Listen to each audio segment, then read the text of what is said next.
Trustee Birchie? Trustee Covington? Trustee Harrod? Trustee Hill? Trustee Montez? Vice President Sierra? Here. President Johnson? Here. Stand for a moment silence.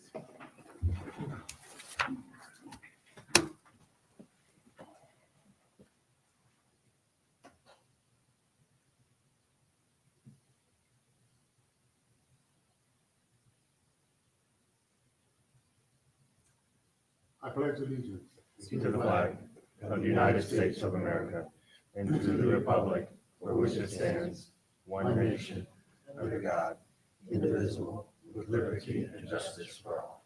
Any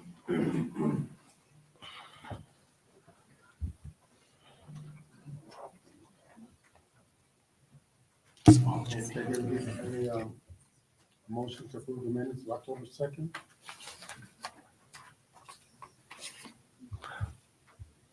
President Johnson, and if not, this is totally fine. I admittedly haven't had an opportunity to review the minutes in depth.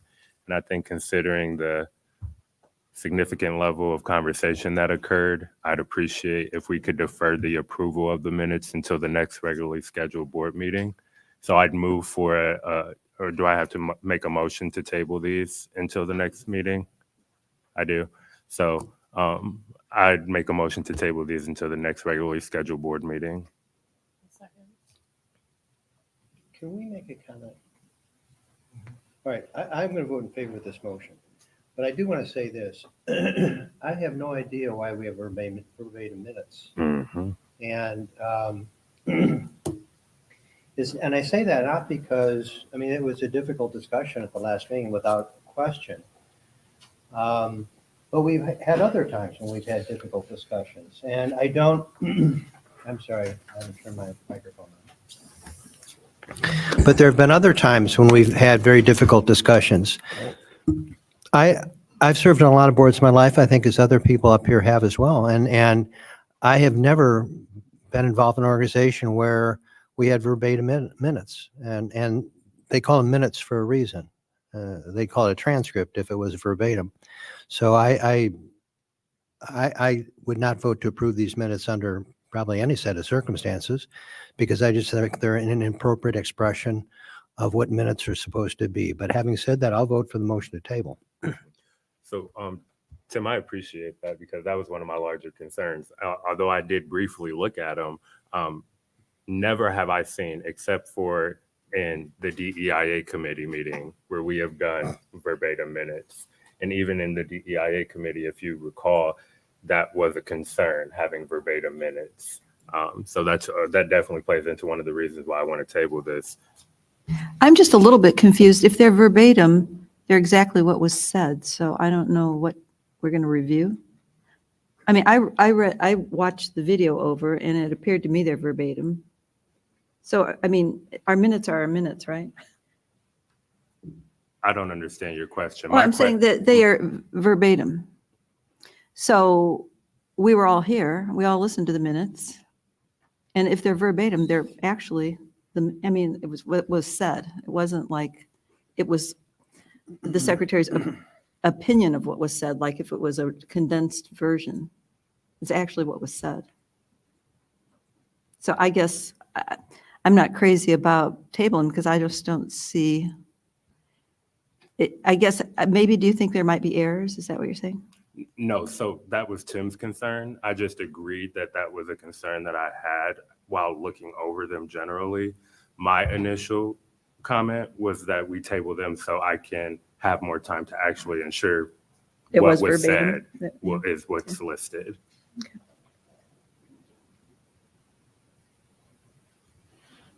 Anyone else have any comments on this? I just say I will reluctantly vote yes, but sort of the same opinion as Lori that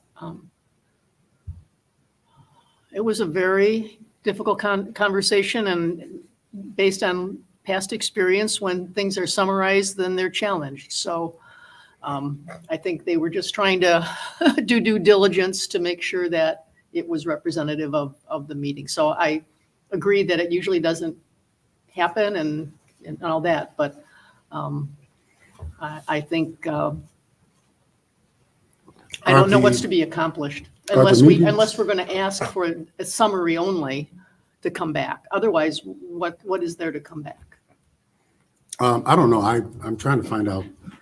Are the minutes delivered to us beforehand? I mean, we get our board packets. Yeah. And do we have a chance to look it over? We got them Friday. Yeah. So And the minutes I- are in there, right? Okay, so what are we doing now then? We want the minutes to look at them again, or hasn't reviewed the minutes yet? But that's why we get them early, right? So, yeah, that's why. Yeah, I There's just didn't there's know been a what the- motion, it's been seconded. Okay, it has. I'll call the question. Isn't that how you do that? Call the question so we can get to We a got the vote. question? I'm not the parliamentarian. I called the question, so does that mean we vote? It is a motion. Attorney? There's a second. Okay, that's true. Let's make a vote. Let's vote to his request. To table the minutes until the next meeting, or? Till Yeah, the next Could you regular, put- to table? table the minutes until the next regularly Okay. scheduled board meeting. yeah. Just note when you do that, that is November 13th, because the 16th is a special budget meeting. Just Okay. just so you don't ask, wonder where they are. It's actually November 13th. Okay, thank you. Okay, trustee Birchey, Aye. trustee Covington, No. trustee Harrod, No. trustee Hill. Aye. Trustee Montez, Aye. Vice President Sierra, Aye. President Johnson. No.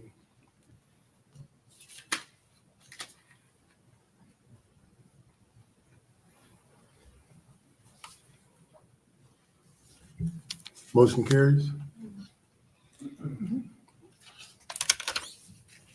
Yes, they will defer to Okay. the 11:13 agenda.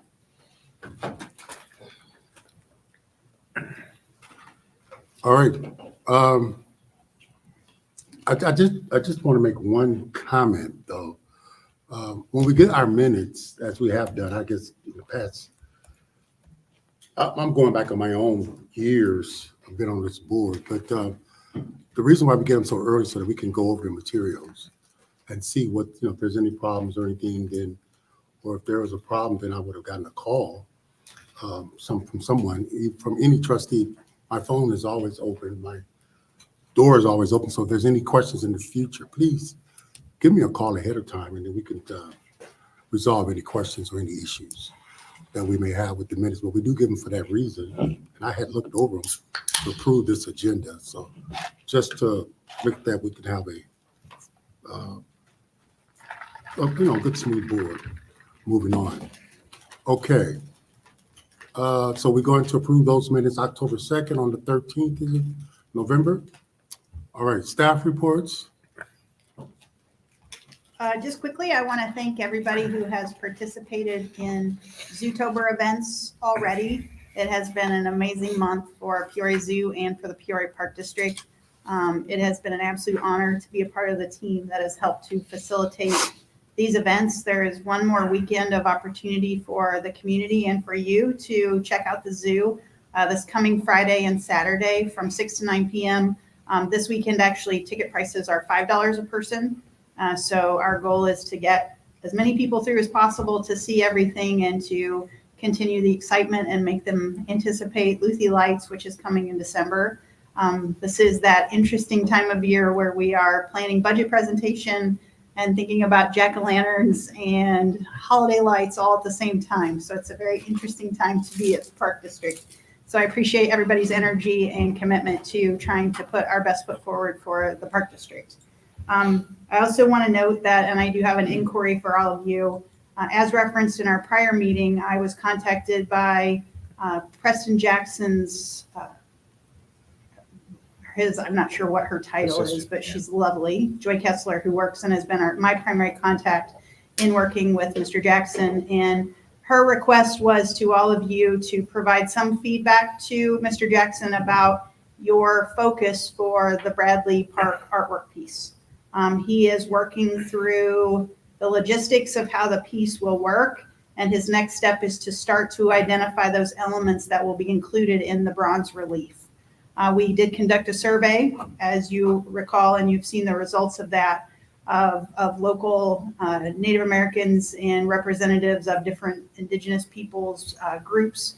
And so we have some information for them. As he has reviewed that, his question is whether your focus for the piece and where you want him to focus his effort is on the history of Peoria and the central Illinois area and indigenous peoples, or the larger state of Illinois and the experiences of indigenous peoples here. So really local or statewide. And so if you could help provide some feedback to him, then he will continue with his next step, which is to talk specifically to some different interested parties and gather follow-up information.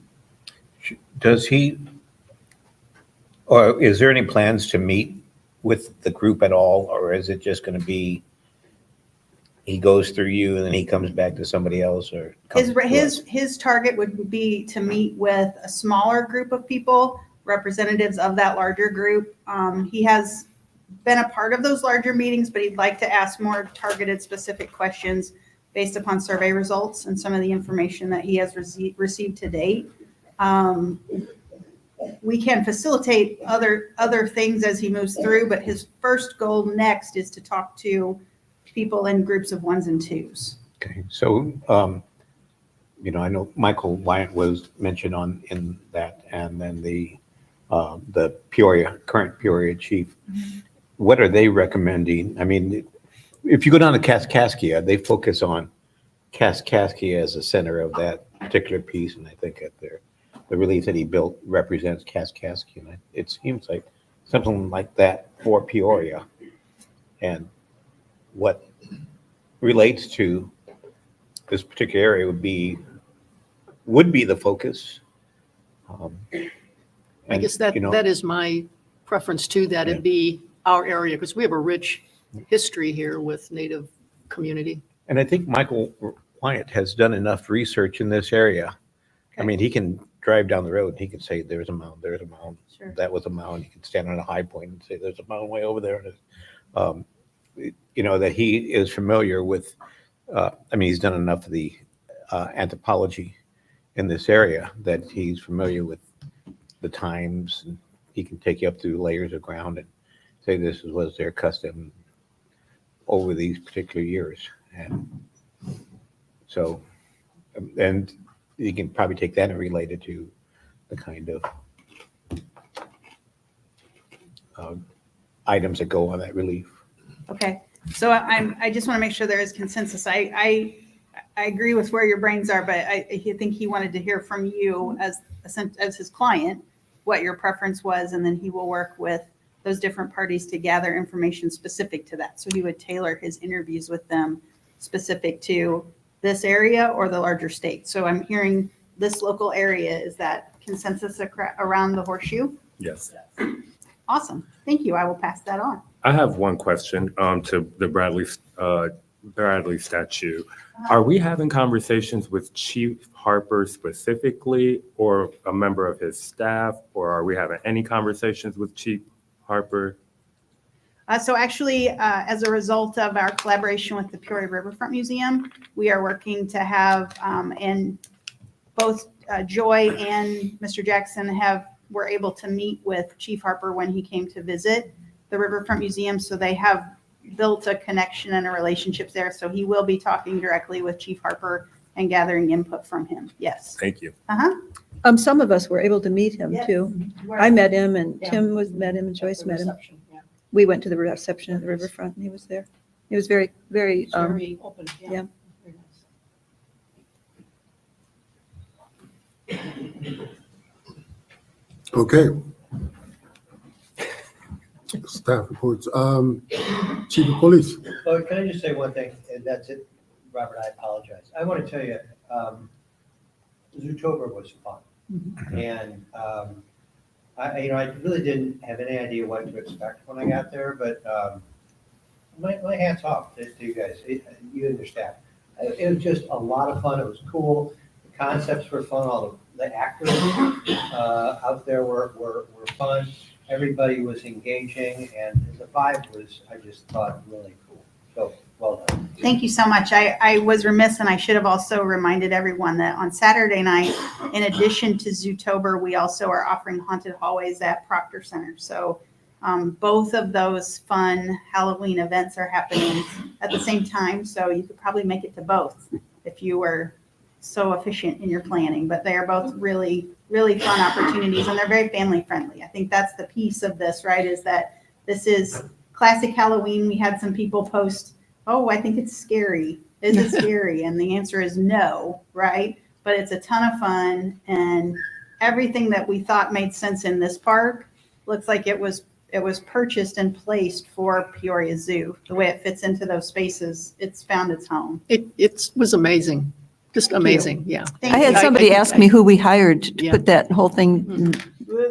I know, that's what I said. I mean, it was a professional, it couldn't have been done any better. It It's was been a ton of amazing. fun, and we've enjoyed it. And if you were there and saw the fire-breathing dragon, that was developed by our staff. That was built in-house, and it's fantastic. But yeah, just a ton of fun. What? Make Dale Hansen here.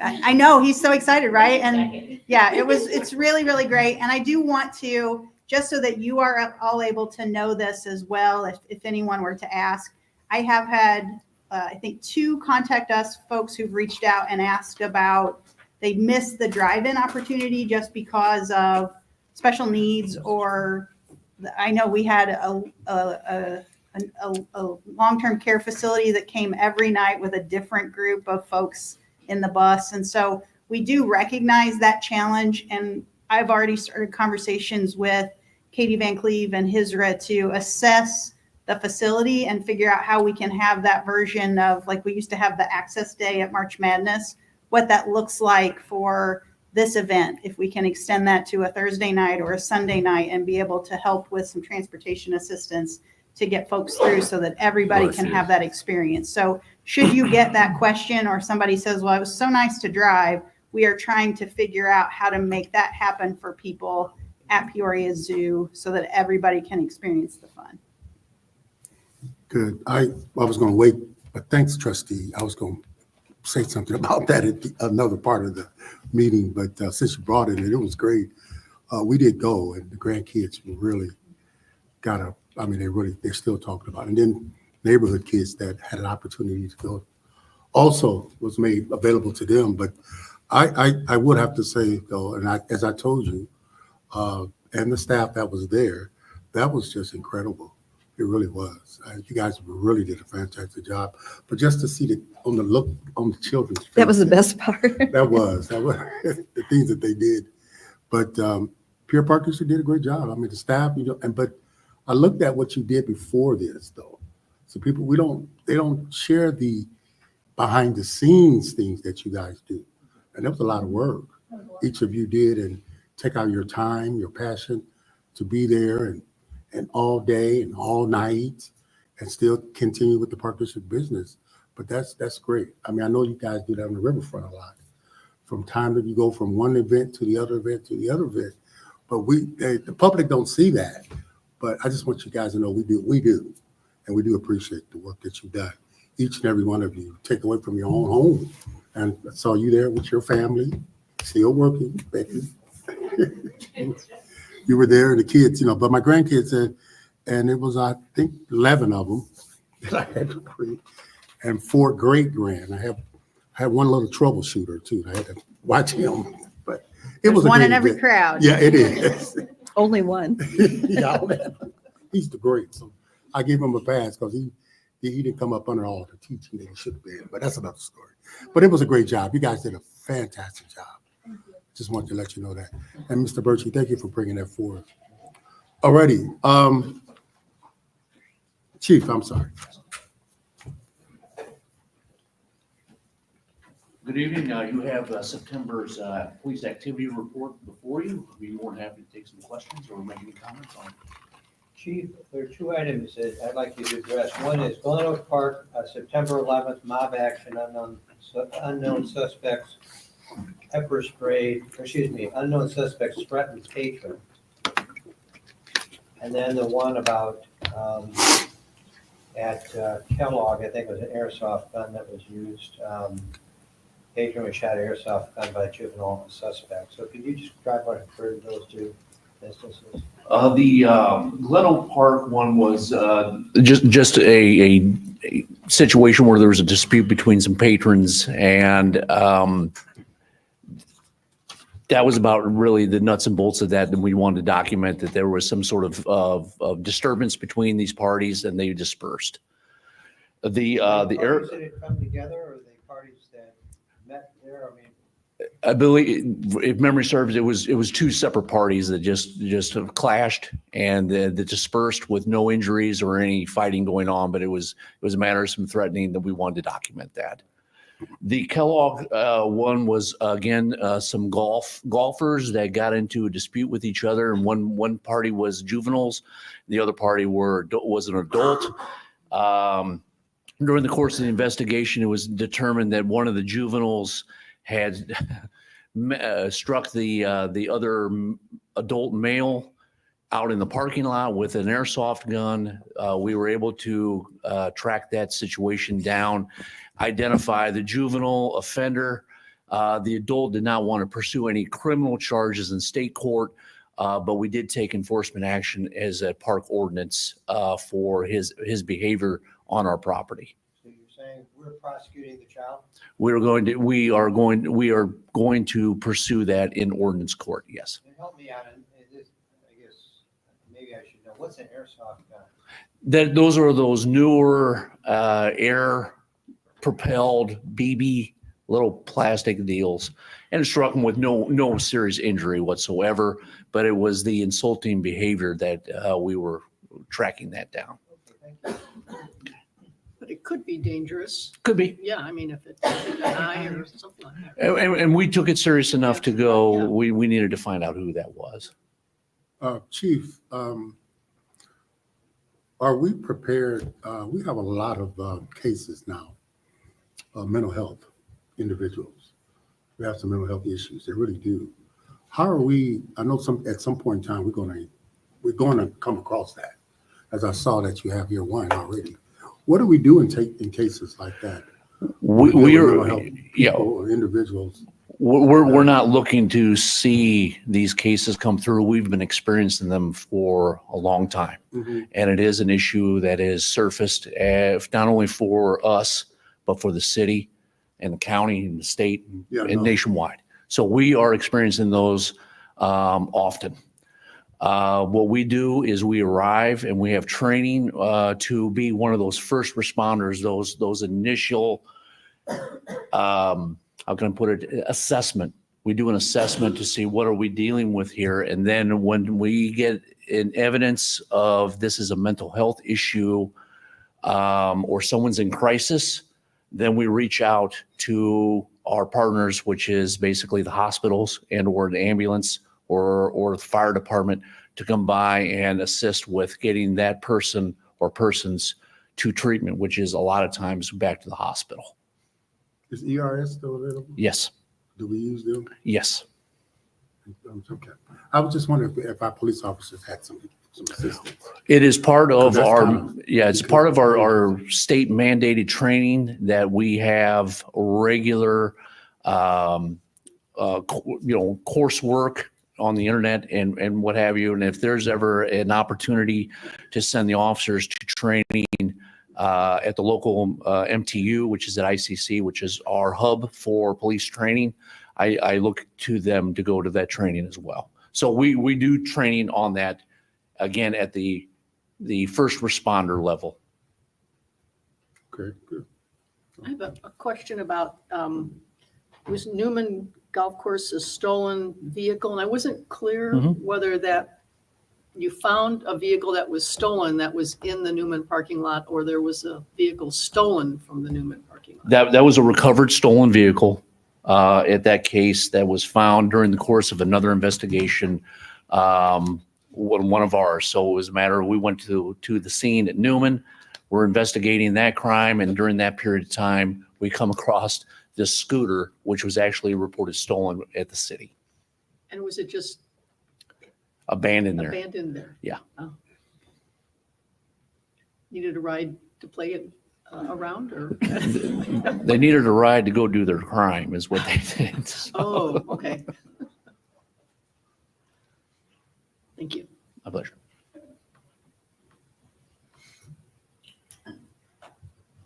Okay. Any other questions? Thank you, Chief. All right, thank you. Thanks, Steve.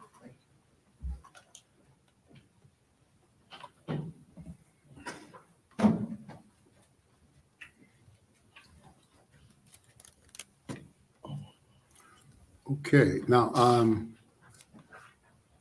we have some committee reports.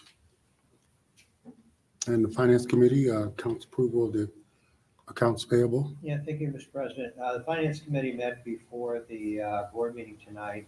All trustees were present.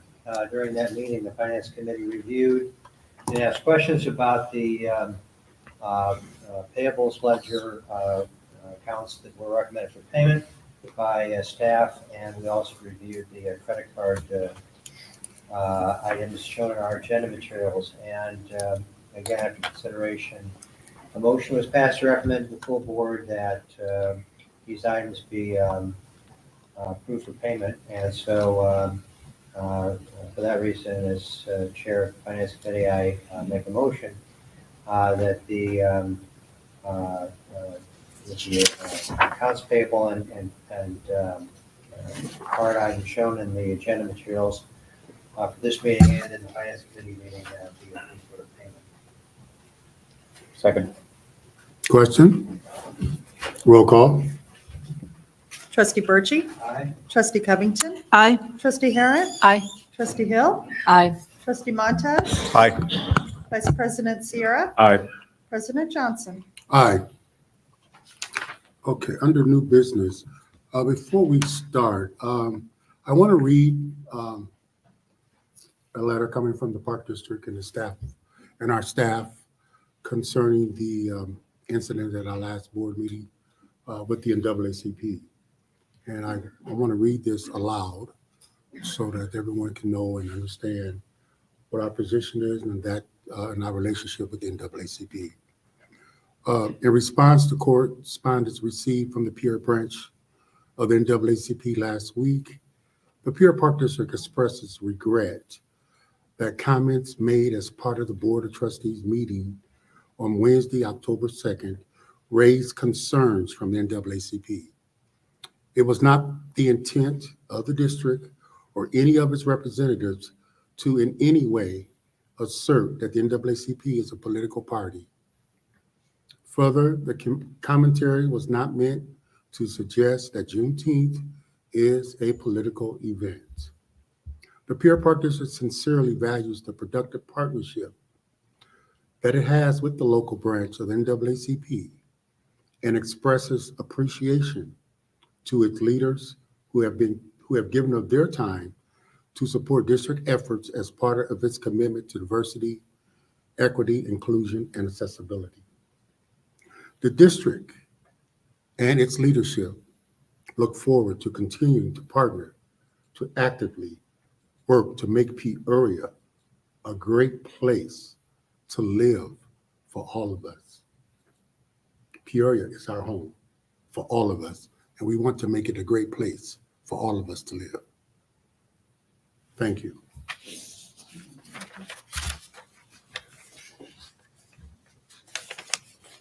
Okay, under new business, an American Corps National Civilian Committee crew presentation.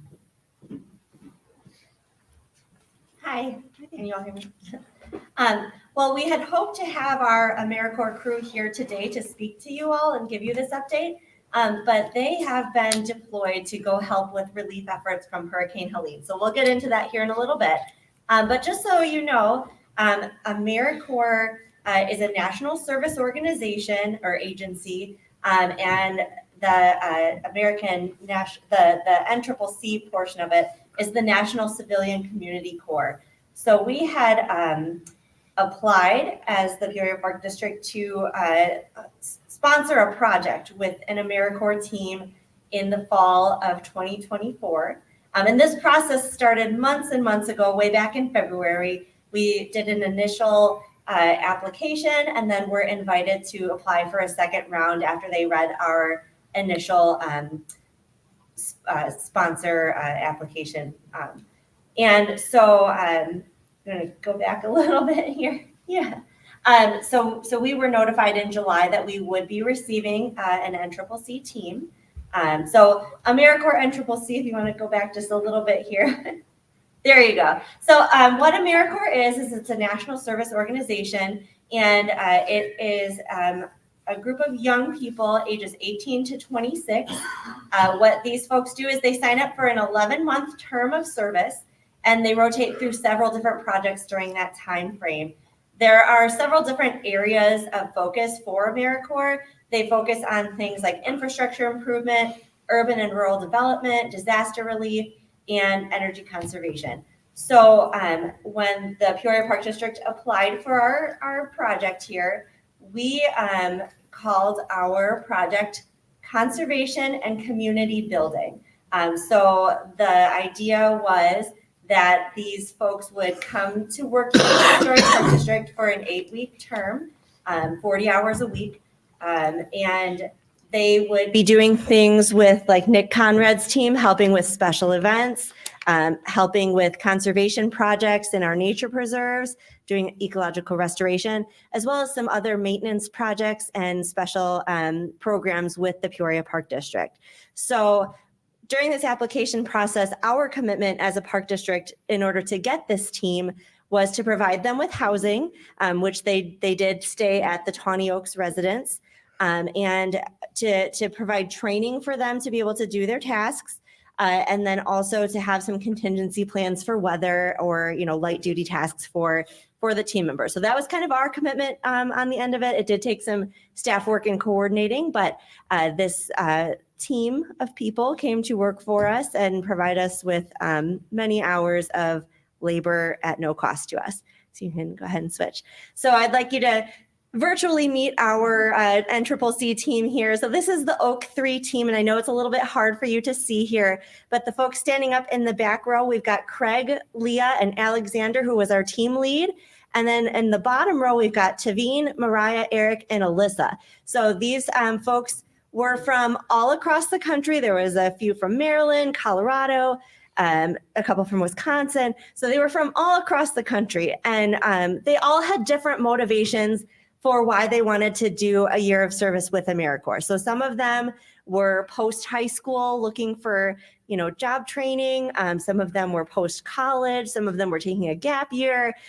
We had some of them that were interested in getting into some of the trades. Some of them, were just looking to get experience out in the world. So they all had different motivations for coming to this program. But the great thing is that they were all extremely motivated individuals. So these folks were hard workers. They were there for the right reasons, and we were very fortunate to have them with us for the time that we did. Go ahead, Paige. So as part of their service with us, they completed 3 days of initial training, as well as some on-the-job training.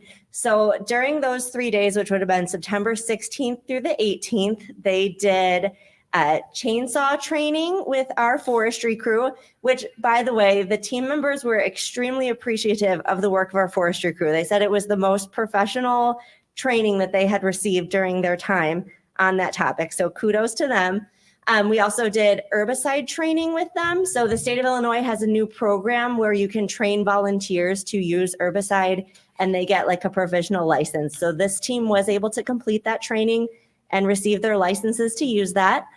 We did a personal safety briefing by Chief Green, and they learned to do trail monitor training. They learned about emergency preparedness, workplace safety, as well as site-specific training while they were with us.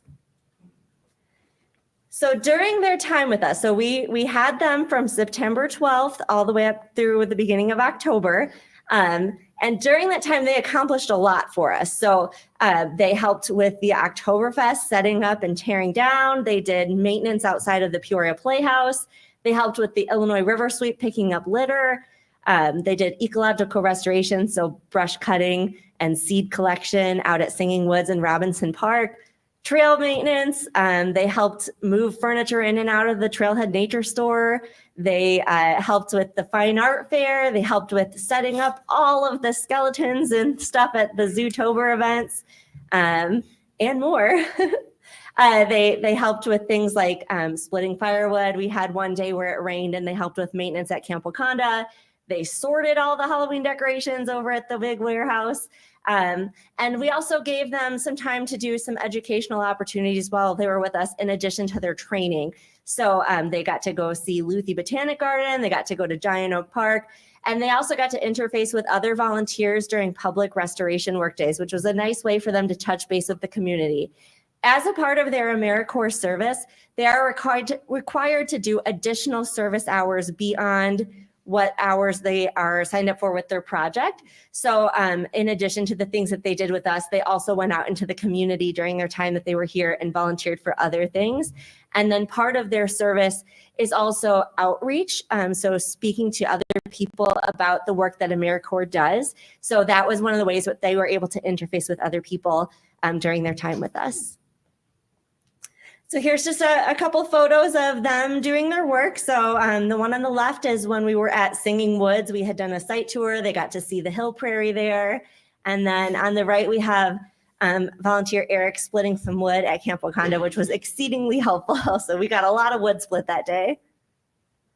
And then Hurricane Helene happened. And so since our AmeriCorps team was a FEMA Corps, they were called up for disaster relief. So they got the call midweek and had to leave that Friday. They are currently doing disaster relief like food kitchen kind of things and helping with supplies for those folks that were impacted. There is a chance that we could be getting the team back sometime in November. And so they're still kind of up in the air at this point. I received communication from their agency representative today that they are looking into if their time doing disaster relief is coming to an end or if they're still needed in North Carolina. So we should receive word soon, but we really appreciate the work that they did with us while they were here. They were a great group of individuals and hopefully we'll see them back, but if not, we wish them the best of luck. The nice thing about this group, it is a job readiness program, and just being able to see these young people working out in the field and the amount of effort that they put into it, like these are exactly the kind of folks that we would want working for the Park District at some point. So I think it is well worth our time to invest in these young people. But I'd be happy to answer any questions. Yeah, the last point you just raised is what I was thinking. I'm sure some of the rest of us were thinking too. Is there anything we learned from the standpoint of building on what you just said? These are the kind of people we'd like to hire. Yeah, I think, just seeing the motivations that they had to come here. So whether that was there was a couple of guys that were interested in doing construction as their career, right? So they used this as a stepping block to gain some of those skills. So I think some of the things that we're doing with our current internship program and things like that can really play into it, like seeing what motivates the young people to come and want to do this type of work. And these people, mind you, were not getting paid. They were getting a small stipend, living expenses, and a scholarship at the end of this. So they were doing it for altruistic reasons. And I think seeing those motivations. Congratulations on being able to get the program here. Thank you. It's really good. Great job. Any other questions? Do you know how old that organization is, by the way? I believe that they're in their 30th class this year. I think it was something that was started under the Clinton administration. I didn't see it when I was coming out. Yeah, it's sort of like the domestic version of the Peace Corps. Peace Corps? Is that- Yeah. Okay. And they do have some other service options for people that are above age 26. They even have senior corps and they have foster grandparents. So it's really something that all ages can get into now. Yeah. Well, thank you. All right. Thank you. Okay, we need a ratification. So moved. Go to phone vote. Oh, I'll second. No, go ahead. Oh, Go ahead. whoever, Lori or myself. I do have a question. So traditionally, the board doesn't take formal action when it comes to press releases. And I understand the circumstance as to why we put this press release out, but why was the board ever presented to vote on this in the first place? because it was a statement on behalf of the entire board and the organization. So it's the same process or policy that would be applied when we send out a letter on your behalf that you all approve it before it goes. Got So it. this was certainly done because if it says the Peoria Park District, that's all of you. And if you weren't aware of it, then that would have been not good. Okay, all right. Thank you. Okay, there was a first and second question. Okay, roll call. Trustee Birchey? Aye. Trustee Covington? Aye. Trustee Harrod? Aye. Trustee Hill? Aye. Trustee Montez? Aye. Vice President Sierra? Aye. President Johnson? Aye, motion carries. 8C, marketing RFP. Yes, hello, good evening. Hi. Per board direction, a couple months ago, we put out our marketing RFP. So that would be for marketing, media, and brand consulting. So through a nice long process, we had a committee that I just want to do a quick little shout out to. Emily, Brittany, Janelle McLeod, Nick Conrad, and then Nicole helped us all follow all of the rules correctly. So thank you to them for volunteering their time to help us select. And our recommendation, this comes from the group, would be that we contract with Central States again. And this is a 3-year term with 2 options to renew. Mr. President, a couple of questions if I could. First of all, how many people applied or how many entities applied for this? So we received 4 proposals. And who are those 4 from? So it is on page 2 of the recommendation, but I'll read it to you. It's Gray Local Media, who was doing business as WEEK TV. We, Us, Them Incorporated, Central States, and then McDaniel's Marketing. All right. Here's the question I have. When I looked at the people that we market to are of diverse races and gender, and in many other ways they're diverse as well.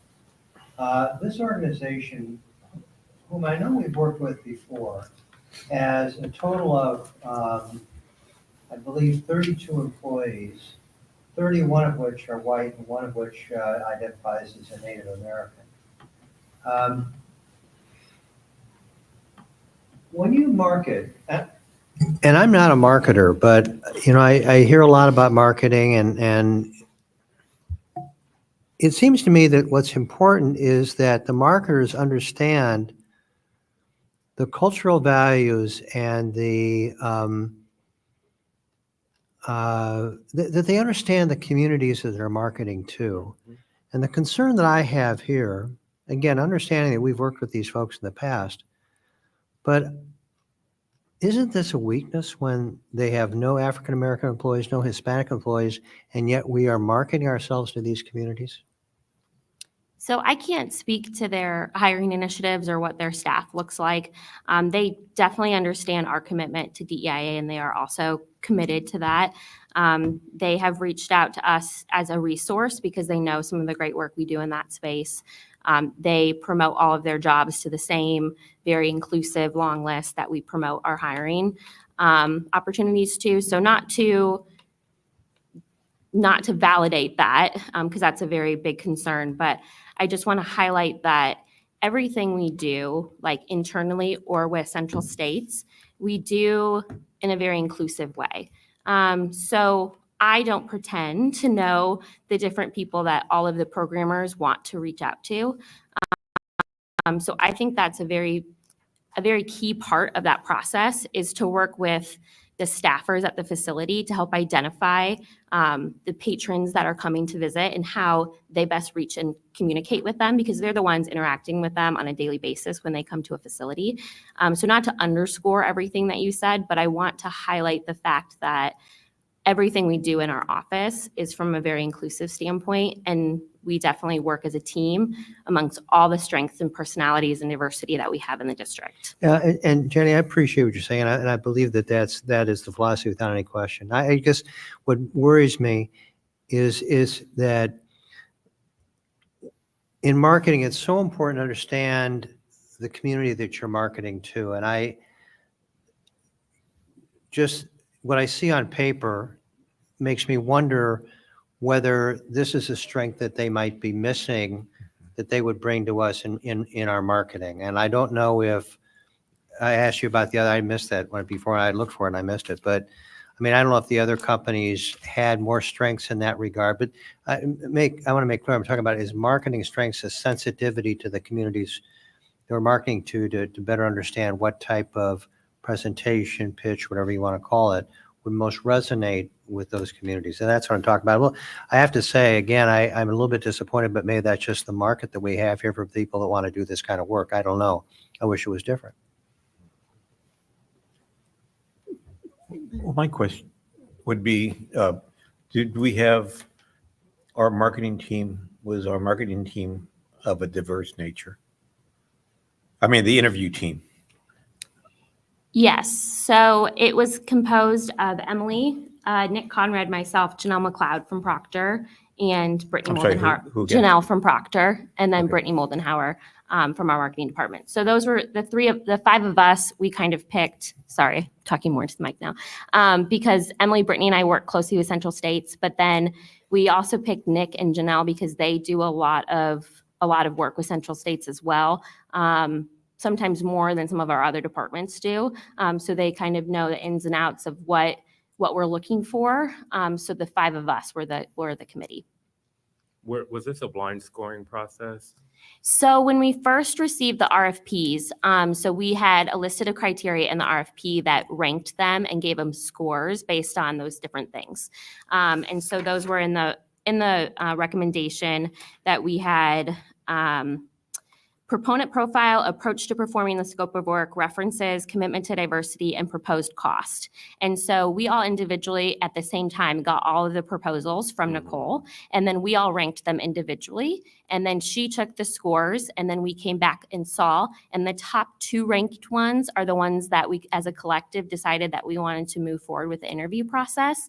And then at the interview process, we gave them a project that they showed us what they could do with that, and kind of, showed us cost and what it looked like what it would look like to give them, the bid. And then we talked collectively as a group about what we were feeling. So to further clarify my question, when you were at the ranking stage, did you know who you were ranking when you were ranking them? We knew the company's name, yes. Oh, so it wasn't a blind scoring It was process. blind in the fact that we didn't know what the other members of the committee were ranking. Yeah. But yes, we did know the company names. A big part of that too is it would be really hard to take that out because part of it is that you want to know who you work with and who you'd be assigned to as a project manager on the team. So that was a part of the proponent profile, and that went into the scoring. So that obviously would give it away since we've worked with Central States before. Can you provide a little bit more background on the other companies? I mean, WEK obviously, I guess, are people who are in Peoria? Yeah, And then I'm absolutely. not familiar with the other two. Are they all four from Peoria? Yeah, so WEK is local. They are the television station. We Us Them was a Canadian company. Say that again? We Us Them was a Canadian company. Central States Media is obviously in Peoria, and then McDaniels, So a Canadian company with staff? they did not have staff here, no. Okay. And then McDaniels Marketing is out of Pekin. And do we know their diversity of their staff? Yes, so I know that they have one African-American working for them, and the rest were white employees. And they are a male-owned business where, I don't know how much it matters, but Central States is a woman-owned business as well. Oh, it shows no black employees. Oh, they have one? I was looking at that's what I was just looking at. It shows no black employees at all. Correct. For Central State, that was McDaniels Marketing that has one black employee that works for them. Central States does not. They have a Native American, is what their workforce profile says. Do they have any black employees at all? Not according to their workplace profile. I know that they have, we've worked with them for 7 years, so they've had to report out some of that stuff here and there, and it ebbs and flows like any work environment does. But at this point, the profile doesn't show any black employees.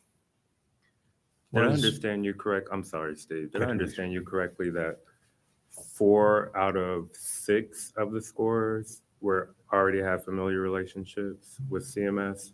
Actually, we all did. Okay. We've all worked with them in some capacity. And that was kind of purposeful as to why they were chosen, so you can have some kind of background knowledge to the industry, more or less.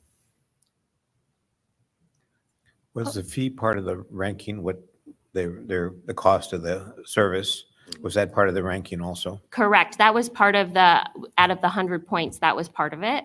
And so Central States was actually the cheapest at about $78,000 annually. McDaniel's Marketing was $82,500 annually, and the Canadian company was $360,000 annually. And WEK, they didn't totally understand the assignment, I guess I could say. So they didn't really provide a proposed annual cost.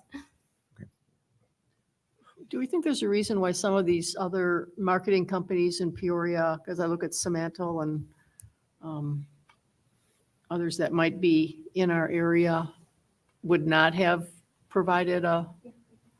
So I will tell you that specific to Simantel, they did reach out and just say that their workload didn't allow them to take on the scope of this work. And I do think that the volume of what we ask a group to do is something that you have to have staff availability and time to do it. And they felt that they couldn't do the job to the standard that they wanted to, so they chose not to apply. So, I think from a diversity lens, and this has been happening fewer times recently, but Tim and I are just hitting it on the head tonight. From a diversity lens, this is why I wanted marketing to go out for bid, because we realized that the diversity profile of CMS, specifically being that they've been our consultant, has not been, their diversity metrics have not been where I would say I would like for them to be, right? And I think that's fair to evaluate our partners in the same way that we evaluate ourselves when we talk about diversity within our workforces. That's no different than the auditor, and that's no different than legal counsel, which those are contracts that we will be putting out for bid too. Unfortunately, I will be voting no on this, and I think the most importantly why I'll be voting no to this proposal is at some point, without seeing the workforce profiles of these other companies, at some point we have to push a bit more folks who want to do business with our park district to reflect and do business as we do and reflect business. And that's one thing. The second thing, and I think Joyce brings up a good point in terms of local talent, we realize that there is a lot of scarcity and limitations in with our local industries, right? So just because that we don't see the diversity reflected at one's personal liking, mine in this instance, that does not mean that is uncommon with their peers in the market. But this, I think, would open up a great opportunity for us to start leaning into what we talk about in DEIA from a construction standpoint, which is how do we attract minority businesses to the region? Marketing is one of those niches where we can really get creative and accomplish the benchmarks that we want to accomplish while also supporting one of our 3 commitments being our DEIA commitment.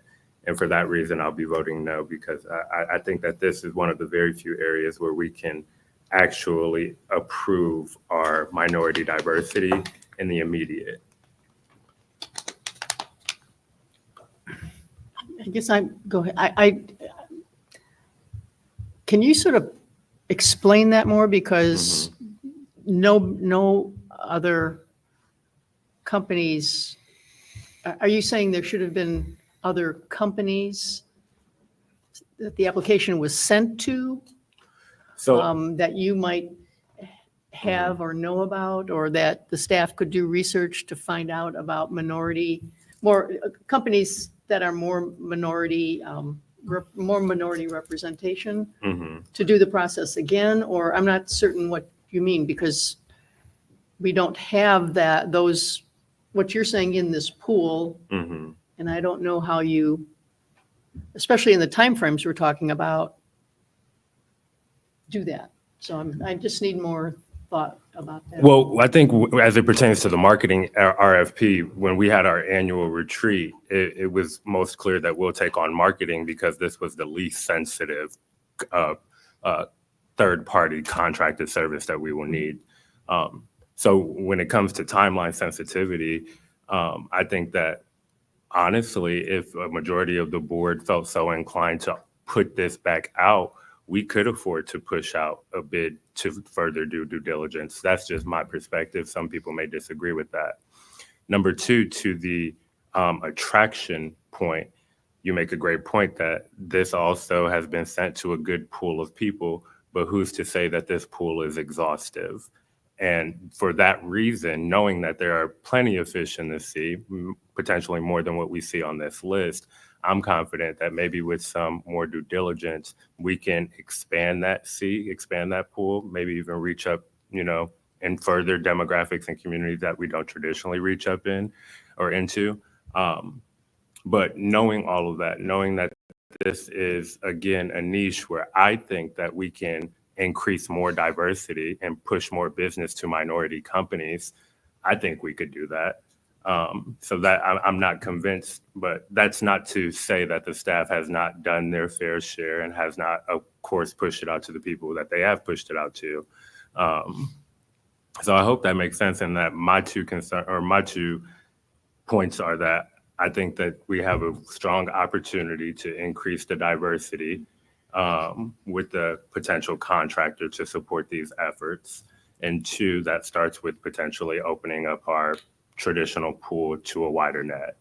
So just quickly, sorry, Trustee Herron, I do want to note that Nicole Staley did send a note here to Carrie that says that as part of this process, she reached out to companies from Lower Chicago to the southern part of Illinois to St. Louis. And all the companies listed on the state's diversity database tied to marketing, they all received the RFP. So just to kind of help with that comfort level, we did reach far beyond just our local network to try to include and enhance that minority diverse workforce. I also want to just quickly state that the comment about this being the least sensitive, the hard part is that this is the one that is up for renewal in January. And so we did try to do this so that it wasn't another year without evaluation, but certainly the impact of this choice is significant because much of what we do, right, is tied to, and the conversations around this horseshoe are tied to the impact of marketing. So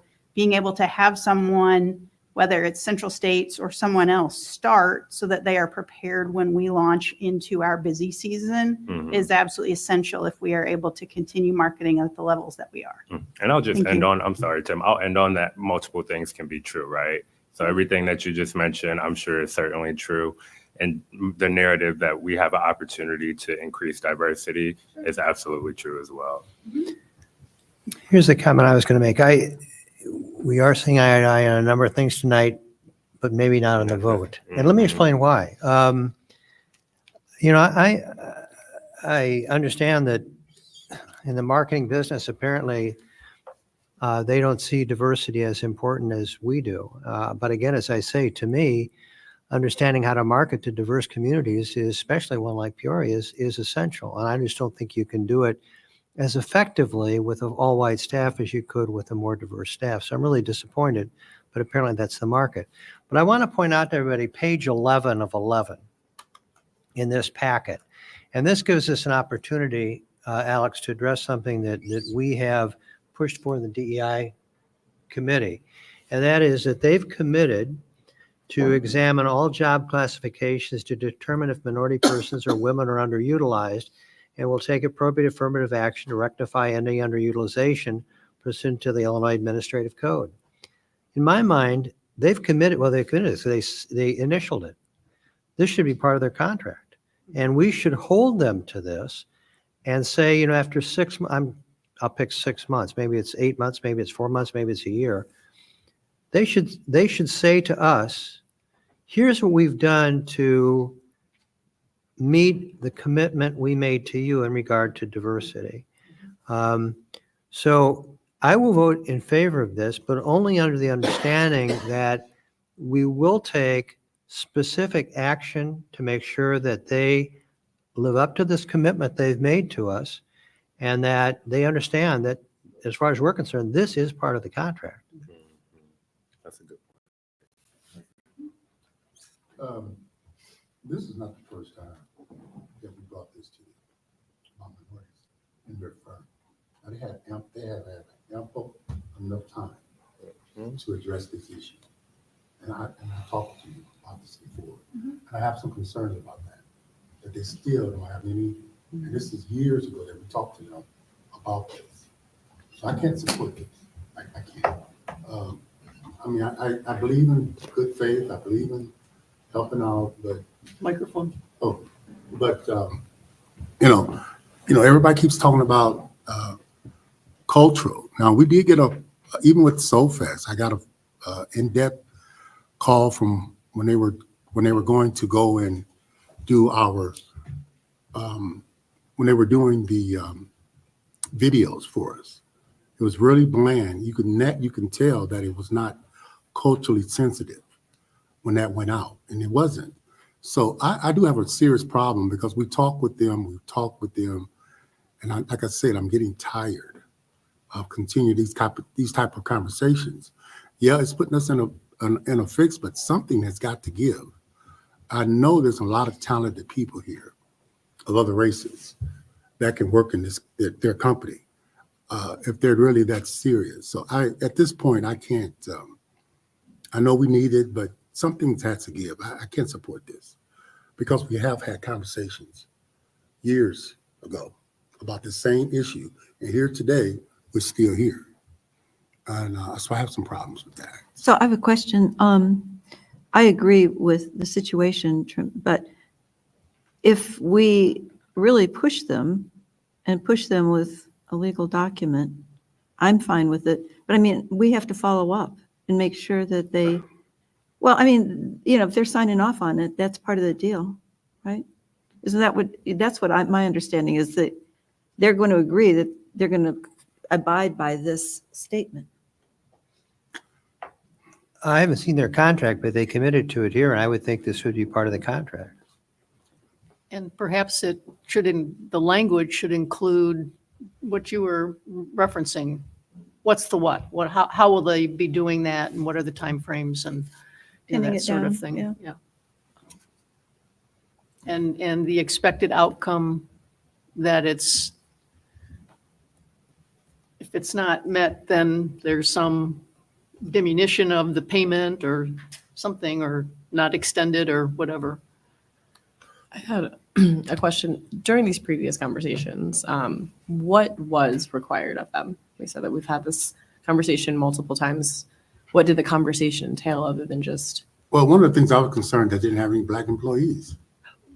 I understand that, but Yeah. did we hold them to anything, or we just said Was that not we in don't the like it? contract. It's not in, no, it's not in the contract. So there was nothing that we really Right. did, per se? Yeah. Yes, but also, and Streeter, feel free to jump in. Technically, I mean, they only have to show good faith. We can't, Right. they're not required to hire anyone, Mhm. right? So to Tim's point, if there was a 6-month follow-up, they would have to prove that they've marketed to these communities, that they've been present at these minority job fairs, whatever the case may be. I think I don't know. I agree with Trustee Sierra. I do know that one of these entities that was reached out to was a hair salon, Hair Docs. It's minority owned, but it's not a marketing Which one? agency. Yeah, so some of them too, like anytime it goes in and registers as a vendor, they Mhm. can ask to receive anything when it comes to marketing from the park district, so that it goes to a pool. So we selected a list that we wanted to make sure it got to, but that anybody else that was in our vendor system that asked to be notified anytime a marketing thing happened also received it. So I can't speak to the one individual one you're talking about, but that might have been why. Okay. Again, I don't know if this is reflective of an exhaustive list. And I do think that marketing is our messaging. It's our voice. It's how we communicate. And it is vitally important that we have an ability to do that effectively to the diverse community that we serve. So I would vote in favor of pushing back, expanding the net. And I think for me, if this conversation has had many times with the same marketing agency and they haven't done anything, I truly believe that the only way to make them do it is to withhold a contract. If they know that they cannot get contracts with us, that would be a high motivator. But if we keep awarding them the contract with a suggestion of good faith, it's not going to change anything, I don't believe. So that's just my thoughts.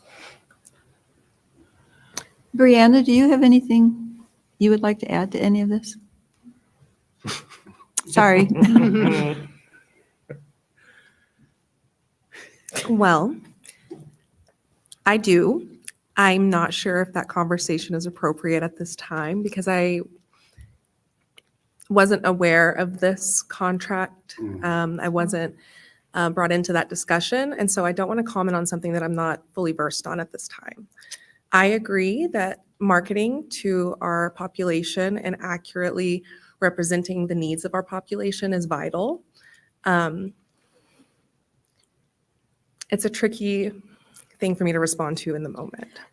I guess I didn't really, I probably didn't ask that question correctly. I was thinking, do you have any thoughts on how we can remedy this or a way to get through to this? I mean, it's obviously we can't just tell them you have to do this unless we have as part of their contract, right? That is my understanding. Knowing that there have been previous conversations and there's not been vast changes in their workforce, I do have concerns. I share those concerns with other trustees. But I also know that people sometimes hold their positions for long periods of time. And so it's hard to determine why workforces are the way they are in certain moments. I would go back to the situation that happened earlier this year with some of our Black employees leaving the district. People leave jobs for various reasons, and sometimes it has nothing to do with the culture and has everything to do with what's going on in their personal life. That being said, I'm a proponent for casting a wider net if that is what is decided among the trustees. I understand the benefit of doing that, but I also know that we're on a time crunch. And so I would go back to that is a tricky thing for me to answer, not having all of the information that I'd like to have to give an accurate answer. Thank you. How long is what's the duration of this current contract? So the one that we're in like right now in 2024, No, the one before us, I'm sorry. The one that we're being asked to approve tonight. this would be for a 3-year term with 2 one-year renewal options. So could I propose an alternative here? Because I think President Johnson is totally correct. I can recall on an annual basis at least 2 times where CMS has stood up at that podium and we've talked about their workforce demographics. If it's appropriate, could we do a 1-year contract with them, and that this will be the first time that they would have that verbiage that Trustee Birchie just covered under the compliance of contractors, the EEO compliance of contractors. And then that way, when we do that 6-month follow-up, we could then determine if they have at least shown that good faith effort to diversify their staff. That for me makes me more comfortable, because up until this year, we have never required a contractor to provide that good faith information. It's something that I know on the construction side that we're still trying to figure out how do we do that with our new procurement policy as well, but also understanding the timeline that Emily just mentioned with the renewal being in a couple months, instead of further pushing this back and having to cast that net within the next 2 months. Would the trustees be amenable to doing a 1-year contract and then evaluating the good faith effort within the next 6-month period? I just had a clarifying question. Mm-hmm. When you're saying good faith effort, if they say that they've made a good faith effort and have found no one, are we comfortable with that being are you like? I say let's cross that bridge when we get there. Well, we're here. We're here. I guess we've asked them that. Well, this is the first time that we will require Okay. them to prove, they have to prove that they did good faith efforts. Okay. So we would have to I think we would have to reframe the contract, right? Put that language in. They would have to agree to the contract too. So we would, essentially what would happen is we're going to revise the terms of the contract, submit it to them, and bring it back to you for approval because it would modify materially the impact of the contract. The Well, cost. The way I'd structure this, and I appreciate what I'd said, but the way I'd structure this, again, I'm not practicing law, but I'm suggesting something here. And that is, I'd make it a 1-year contract with like 3 1-year options. And we're the ones that can pick up the option. So that it's on us in the same way we'd be voting for a new contract, we would have an option to renew or not renew. But they're probably thinking in a longer time frame. So we can create a structure that gives that time frame that still builds into it the protections that we want to see that they are taking some actions to address what the Illinois Administrative Code says they should be doing.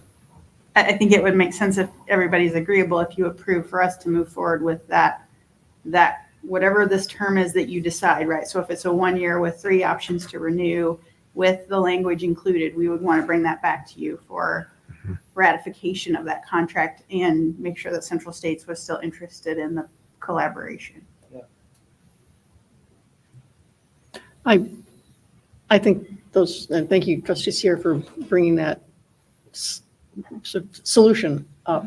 The other thing I also heard Jennifer saying was the capacity issue of a contractor, of a marketing vendor.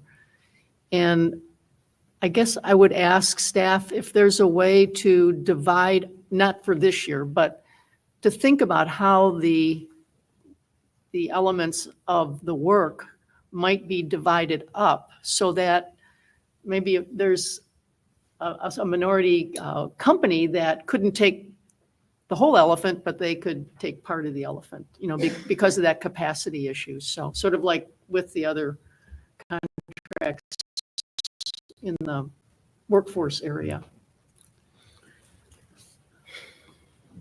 So I think the big holdup, at least for me, is I'm understanding the sensitivity of the contract, the current contract renewal. I'm fine with approving a 1-year contract with what you all are recommending, with some sort of stipulation and evaluation of their good faith effort, whether that be a quarterly review or whatever that may look like. And then also with the stipulation that Tim had mentioned, being that, the board, whether that be November or December next year, can review that effort or whatever and come to a determination as to whether or not they want to continue down the path with CMS or change direction. Should we do that earlier though? Because we're going to end up in the same situation where time is of the essence. Right. That's also a good point. So, Mid-year, your review. I mean, I think. Is that a significant amount of time to evaluate their performance? I mean, we have a motion on the table. So I'm going to make a motion to start maybe on this. I'm going to make a motion that we approve a 1-year contract with CMS, subject to the language contained on page 11 of the, or with the language contained on page 11 of the materials built into the contract. And that there be 3 1-year options, which are exercisable at our option. And that on a 6-month, after the first 6 months, CMS describe for us what they've done in regard to that condition on page 11. And that at that time we can look at 6 months would be July. That would give us some time to make some appropriate decisions by late summer. And put us in a position where we're not dealing with this in November, late October, early November. Mm-hmm. So that would be my motion. I hope you can get that into some understandable format. I'll second. Bill, do you have any concerns about that? I don't think so. I think you phrased it well. that we just want them to comply with the administrative code. Question? I'm sorry, President Johnson, I do have one question. So realizing that DEIA is definitely going to be a pillar of evaluation for myself, and I'm assuming the full board being one of our 3 commitments, why was Brianna not included in the evaluation process of this contract? That's outside of Brianna's scope. If part of her role is not really marketing, so we were trying to figure out, we brought a team together that was diverse in its experience and diverse in its makeup to do that evaluation. Part of Brianna's role is to look at the larger RFP process. So you'll note that one of the key points that we scored on was that commitment to diversity. That was a consistent score across the entities that we interviewed. And so it is a priority. That's something that in the relatively near term, that's been an added piece, is that our RFPs where we're talking about that sort of professional service all include an evaluation of their diversity and their commitment to diversity. So that policy piece is where her role as director of inclusion, equity and inclusion, that's where I always have to think about it. But that's where her expertise would lie, is in the policy piece, not necessarily in the application. Would it be advantageous of us to consider how her role being that DEIA expert on the professional staff could complement the contracting work? Maybe. We also have the procurement person who's working, and I do want to be a good steward of that allocation of resources. Our priorities now are focused on Park District policy and on staff training and professional development in order to make sure that those are the things that we are focusing on in the near term, as we're talking about her and she's sitting right there, but It's not about you, it's just your role. as she checks boxes on that to-do list, we certainly, I'm not going to rule that out in the future as part of the evolution of this, but I feel confident that that commitment is something that in this space, if it was a contractor for something that was, she's been a part of our review of learning the management software for our LMS, the thing that you voted on last time. She was an integral part of the review of that. So it's for me to assign her to a task like that, it needs to be a part of her area of expertise. The ramp up to that, if it's not something that she's familiar with, when there are others who would work on a daily basis with that group, that's where we assign that. But the policy and the process and the documents, and certainly the things that are like page 11, those are all things that Brianna and her role have been a part of and will continue to be a part of that assessment to make sure that we aren't creating new barriers, but that we are in fact removing them for minority participation. So in her role, she was, from my perspective, she was appropriately involved in this. And I certainly will continue to look at that, but I also want to be a good steward of the goals that we have set for her work to make sure that she's able to progress in that way. I appreciate the commitment to considering how Sure. the role, not Brianna, but the role Right. can be involved. Yeah, thank you. Question? I just have one comment, and I'm going to vote for this, the motion, but I would feel a little bit more comfortable if I knew the status of the diversity status of the marketing workforce in this area. Because it seems like an opportunity to paint ourselves into a corner. Roll call? I'm sorry. Can you just clarify, what do you mean by that? I didn't, I can. Oh, I was just saying, can you clarify what you meant by painting Well, ourselves in if the corner? Central States says no, I mean, are you saying locally? Like to keep it local? Because I'm sure that there's minority owned you mean the marketing marketing? firms. Well, I'm not sure what part of the. Are you saying that you're concerned that there won't be like agencies that would have enough diversity?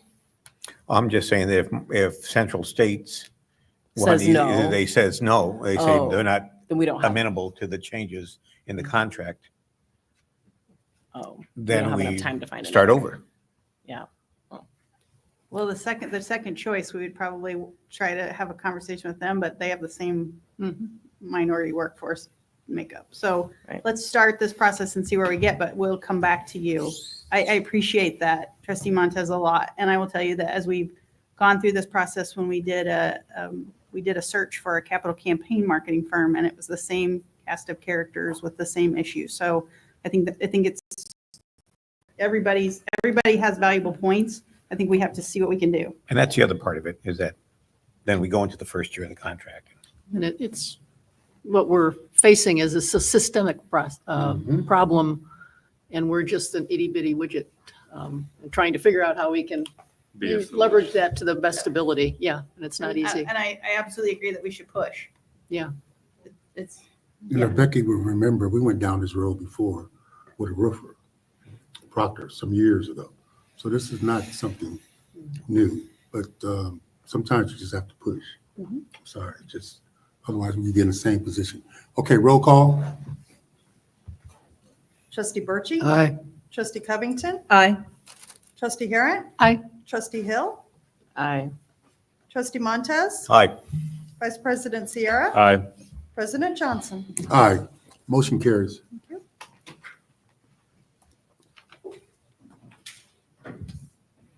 Okay, proposed bond issue?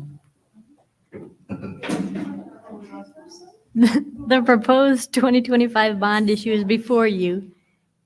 And you'll vote on it in the November board meeting.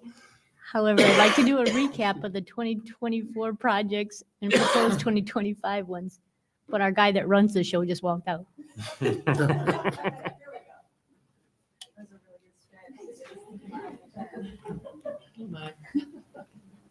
So as you can see, the spring was a little rough. However, we managed to make it through. Gonna go ahead and forward. The contractor worked hard, and we were able to go ahead and have a successful project, and lots of kids enjoyed the new playground at Glen Oak. So as we continue through, you can see we've started the project at Lakeview for the splash pad, where we had to dig a 16-foot trench in order to tie in the sanitary. There's the new equipment that's coming. So just a quick, this is what you see when you look at AutoCAD. So there's a lot of layers, and a lot of things that we got to consider when we're designing something even as flat as the splash pad. There's the tree wind painting that's in progress right now. That's the new swing that's going in at Morton Square. Our guys currently are pouring concrete behind Madison Clubhouse. There's the first of two pictures that show the new slate on the Glen Oak Pavilion or the Playhouse roof. Appreciate Melissa's patience as that one continues on. This one over there is Logan Park.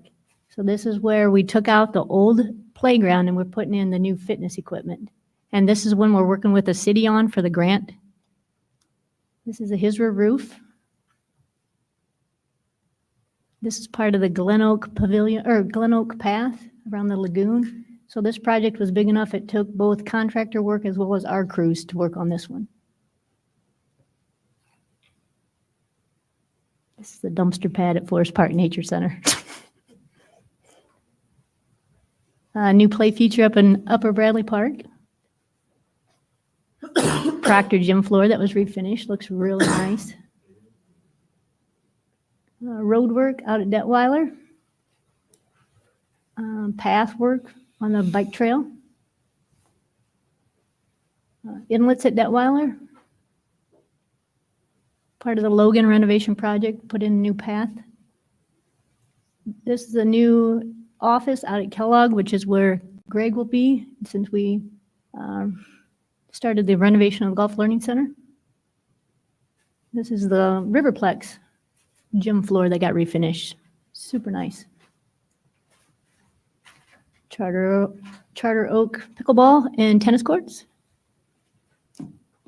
Forest Park Nature Center flooring in their gift shop. Tree wind floor. That was one that got sanded down. Looks really nice. Logan floor. This is the new spider monkey exhibit outside that the AZA required as part of the AZA accreditation. They are not. All right, so this is the first of a few pictures of the Golf Learning Center and the renovation that started. So this is the outside where they were digging the foundation for the new bays. This is first the two pictures on the inside where you can start to see the progress.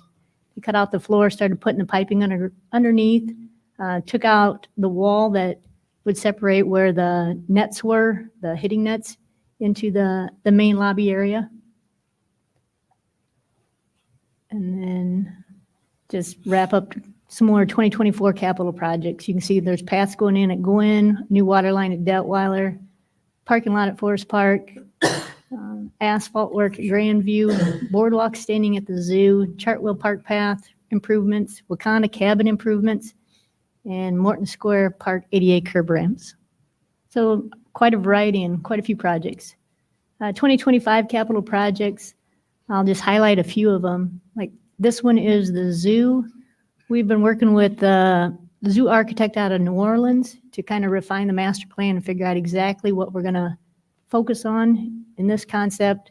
Toward the bottom right is the new tiger exhibit, and the top left was the tropics building. This one is Mark Woodlands Park. We submitted an OSLED grant application, hoping that we would get that this year. This is a plan sheet from the Glen Oak Inclusive Restroom Building that if we're lucky and the weather holds out, they'll start some construction this fall, but then work on it mostly next spring. The FRC playground that we had a public survey and input session on and ended up with this specific playground set. And this just shows irrigation for Newman that hopefully we'll get hopefully 8 or 9 holes done if we're lucky with the funding that's in the proposed 2025 bond issue. And then just a few others just to highlight, looking at the Riverplex Arena floor, Riverfront asphalt trail, Endress Playground, that's the next big one. Noble Center Chiller, Lakeview Rec Elevator, Playhouse Water Table, Grandview Drive Stormwater Inlets, and Players Air Conditioning. So if you guys have questions for the 2025 bond issue, I'd be glad to try and answer them.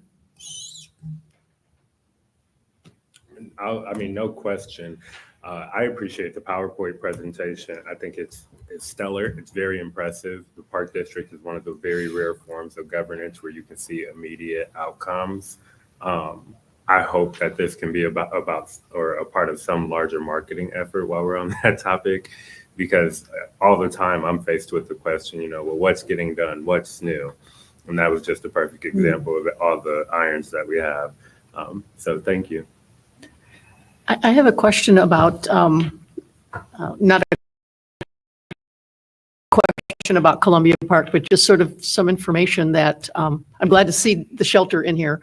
But I have been told that the school district, you may already be aware of this, that they are looking at their properties that are just scattered around town and been working with a neighborhood association about the land that Quest owns, what the park district or what the school board will do with that. And it's on the list, and the individual I talked to was inclined to be recommending that the park district that we get the property. What that means, I don't know exactly, but I just wanted you to be aware because that would affect the designing of the whole thing. So That's the old Columbia School. where the library is, the McClure Library. McClure Library. Yeah, McClure and whatever that side street is. Okay, we'll follow up. Thank you very much. Yeah. And the other is that I'm glad to see the Endress Park. And I guess I'm asking that, we've had some very successful ways to engage with the local government and the neighborhoods, that we develop a specific plan for how we're going to do that outreach and engagement. Because I know the Heights is, they're very wanting to participate, I think. So I would ask that we do that. Okay, we'll keep that in mind. Thank you. Yeah. That's, would the Central Park pool, they're not in that, they're in the other listing, the 225,000? There's a couple of items in the central pool under the bond issue. Is that what you're talking Yeah, about? I just may have totaled it or something. But, because there's another listing, you've got another item on the, but anyway, we don't hear that much about Central Park because we lease it, right? We don't really, the public doesn't have a lot of independent access. And it just seems like a lot of money. I mean, I just wonder about the pool and that how do we evaluate spending that money when it's a limited opportunity for the general public? So I don't have an opinion, so You must be sitting on the couch in my office Oh. and listening to our conversation. Oh, that's what those microphones are. Yeah. That's what, now I know. Huh. So actually, we are in the process of having conversations with Paul about the renewal process. And so we have a tour set for Friday morning where we are going to walk the building with them. And we're having that very conversation, right? Like, at what point, how do we manage this? How do you figure out what that looks like and that relationship? And you're exactly right about public access. And so we had, I think, just a really fabulous conversation. And I thank the Paul leadership for being open to having a real conversation about a building of that age and what needs to happen. Anytime you have water indoors, right, you're asking for structural challenges and all kinds of things. And so having that conversation that says, how do we build the best path to support learning to swim in a river city? Where does that line stop when you're talking about competitive swimming? What is our role as a park district? How do private entities work together? Who else should be at the table? Those are all things that we are, as part of the renewal process of that lease, having those conversations. So we've just started that. And what committee would that be with? I would guess planning. It's one of those kind of weird hybrids, right? Yeah.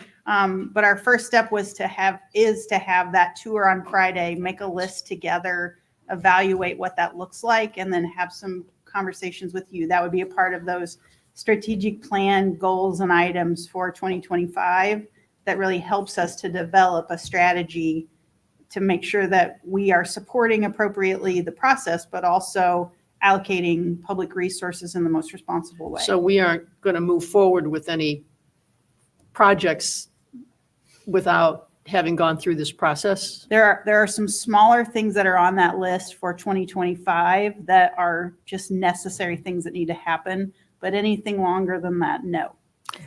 How is it different than Peoria Players on the capital improvements? I mean, they're their own entity and they pay what for half of the improvements? And so does PAWS play anything at all other than rent? Good point. I don't think that their lease agreement, so we're still in the first lease agreement, right, with the renewals.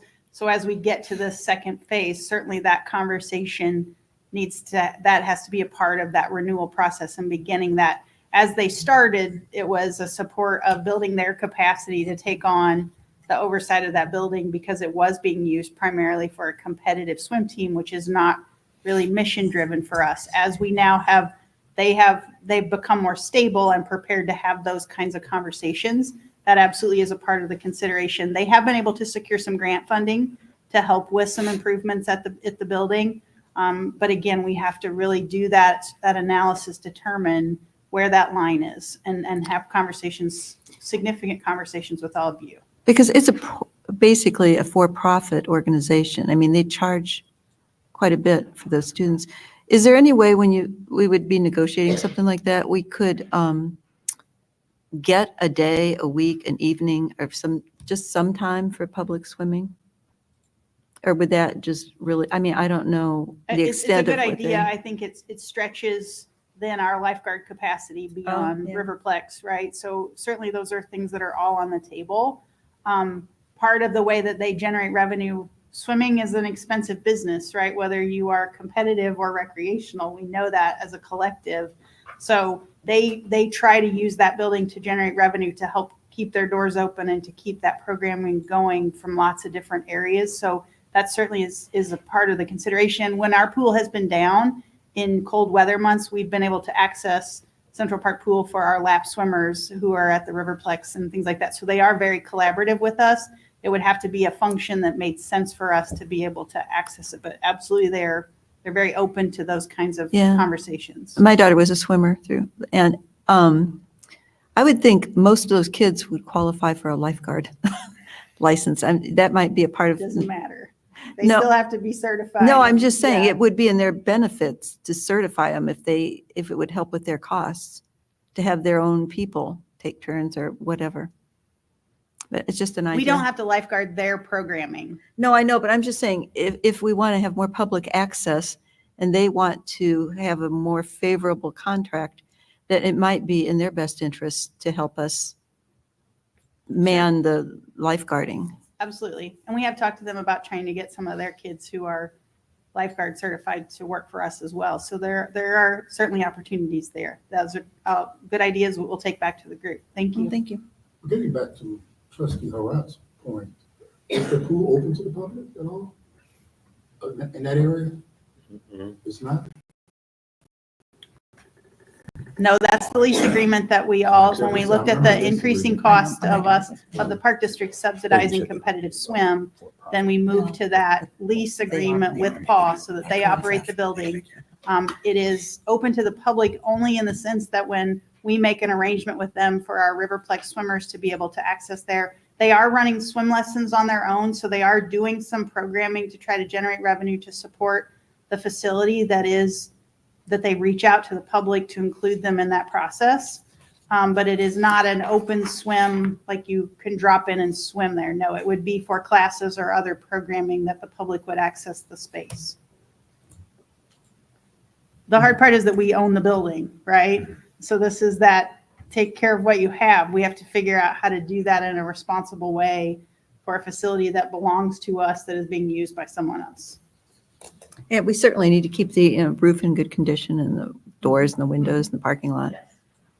But it'd be nice if we could come up with a better solution.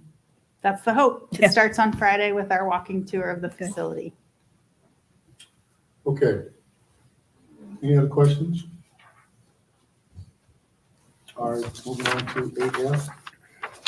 Post-travel reports for the trustees who attended and those who did not attend to the conference. I'm sorry, 8E. 8E, Is that what we're on proposed? proposed capital improvement. We're on F. I did the bond issue. We did it on. That was D. That was D. Yeah. Oh, okay. 8E. The capital plan, or capital improvement plan is before you. I don't have any fancy slideshow for this one, so if you have any questions, I'd be glad to answer them. Otherwise, you can ask me later. No questions, but just for the record, in DEIA, we spoke about how about 40% of our playgrounds are out of ADA compliance. That was correct? Okay, maybe my math is mistaken, but I'm pretty sure it was 21 out of 49 playgrounds. Nonetheless, though, just for the record, just wanted to reassure that all of our playgrounds that are not in ADA compliance are on this capital improvement plan. The ones that are a sole playground in a park, they are on the plan to get switched out. Mhm. Sometimes there are parks that have both, those that are accessible and then some older playgrounds. So Mhm. those would not be on, but correct. Okay, thank you.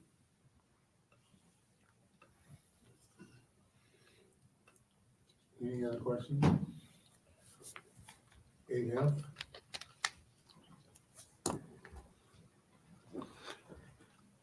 I have a comment about 8F. My experience has been that when I sign up for to go to conferences, that every now and then life interferes and it becomes impossible to go. And sometimes that causes the organization that I represent to incur some expenses. But I guess what I'm wondering is here, can we, and understanding that it's going to happen with all of us from time to time, I guess my question would be, is there a way that we can do this that doesn't put us at peril of spending money that we don't end up using? I noticed on one thing here, there's an airfare that apparently we have lost the money for. And, you know, my experience, again, I'm frankly, there are a number of times when I've gone, you know, scheduled and couldn't go, but I've always got my airfare back. So I guess, is there a way we could do this better so that if people can't attend because life emergencies interfere, that we can get our money back?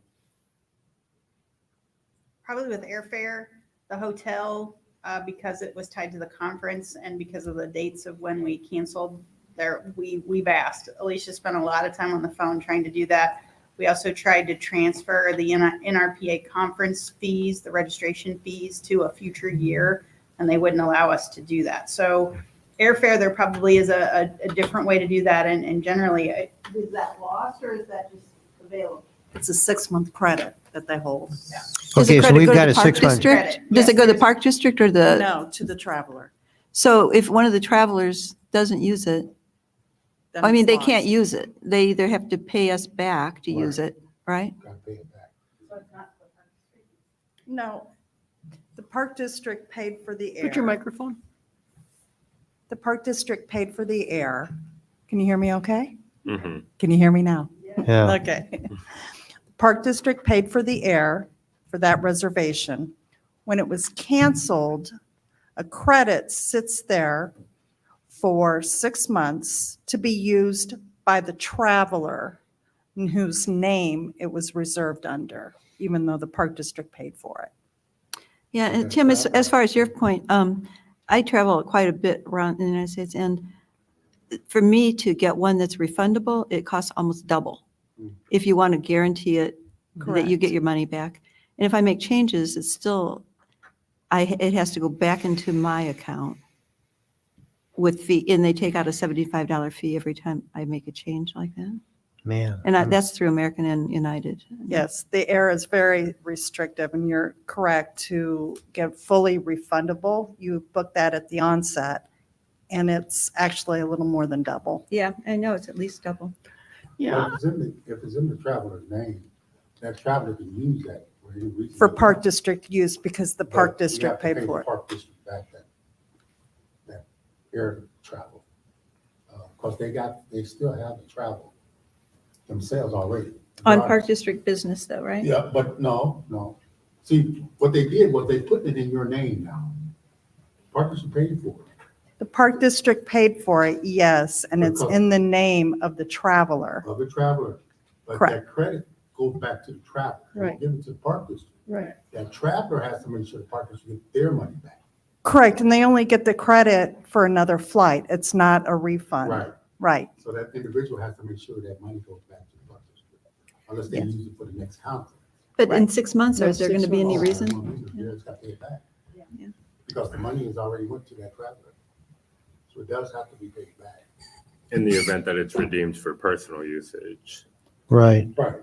which I couldn't foresee it. Well, But it's in your name now, so the park district don't have access to it anymore.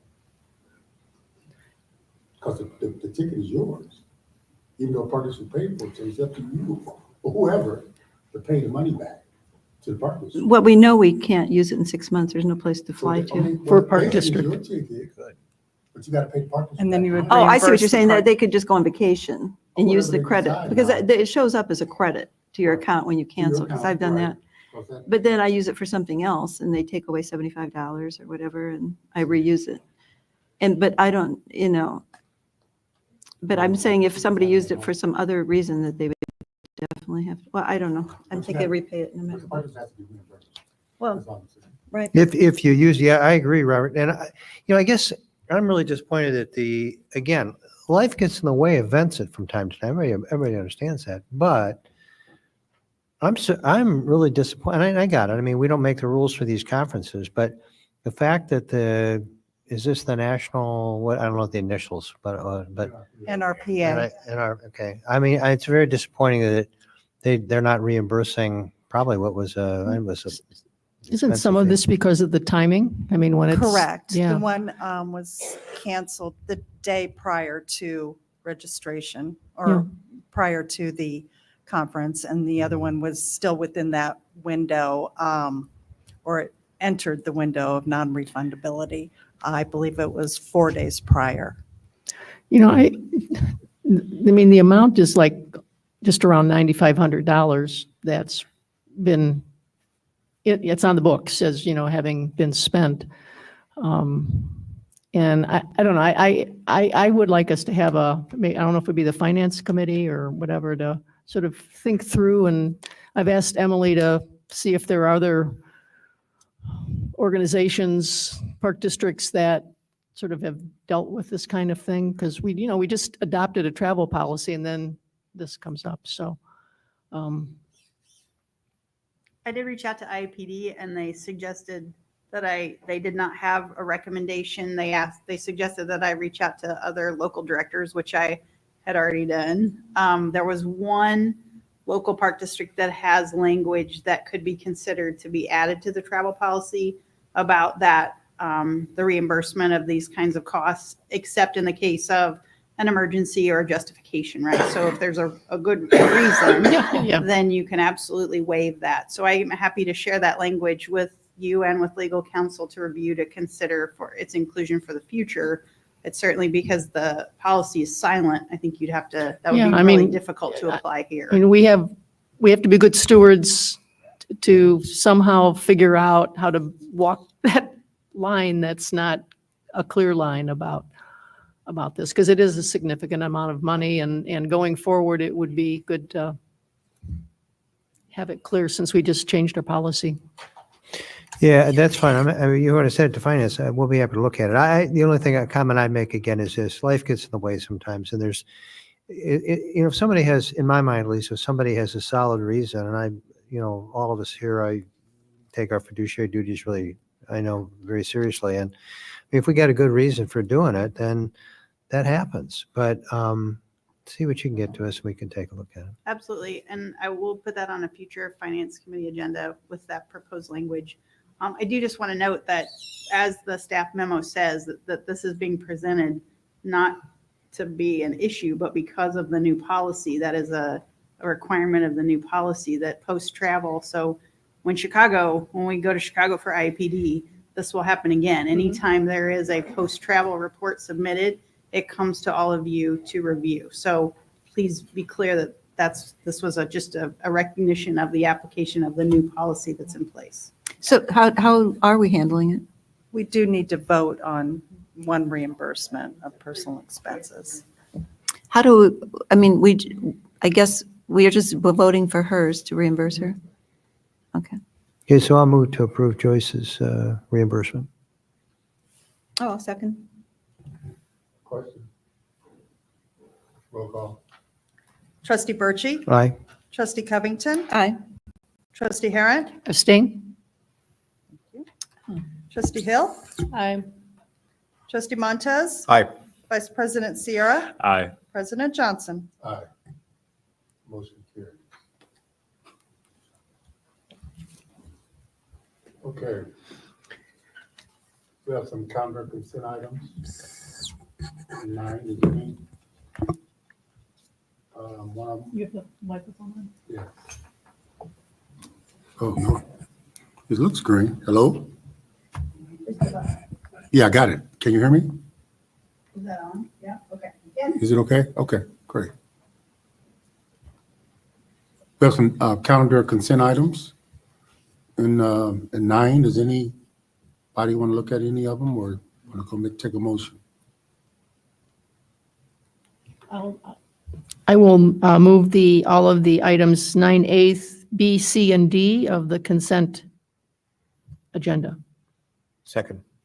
Is there a question? Roll call? Trustee Burchey? Aye. Trustee Covington? Aye. Trustee Harrod? Aye. Trustee Hill? Aye. Trustee Montez? Aye. Vice President Sierra? Aye. President Johnson? Aye. Motion carries. Any pending business?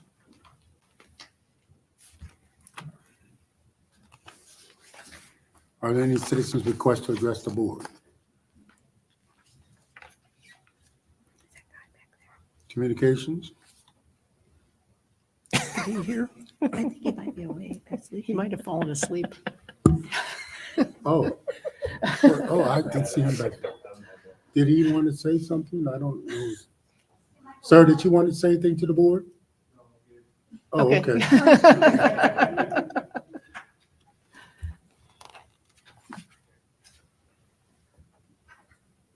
Okay, any communications received?